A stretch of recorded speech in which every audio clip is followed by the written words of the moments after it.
Lapu-Lapu City gipaubos karon sa white alert status human opisyal nang gi-deactivate ang Emergency Response Center sa Dakbayan subay sa rekomendasyon sa City Disaster Risk Reduction and Management Office.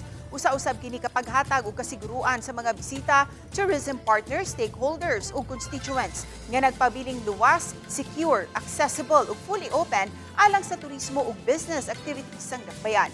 Mato ni Mayor Cindy King Chan, samtang nakikisimpatiya ang Lapu-Lapu City sa mga silingang dakbayan ug lungsod nga nahiagom og grabing kadaot ug namatyan og mga konstituwente tungod sa nasinating flash floods atol sa Bagyong Tino, di kinahanglan usab nga magpadayon ang mga kalihukan sa turismo sa dakbayan. Gani magpadayon gihapon ang mga nakaschedule na nga mga socio-cultural activities subay sa kapistahan sa Birhen sa Regla. It gives hope to our people. It gives them something to look forward to na napay ugma. There will be better days to come and that we will recover from ang Cebuanon mo resilient,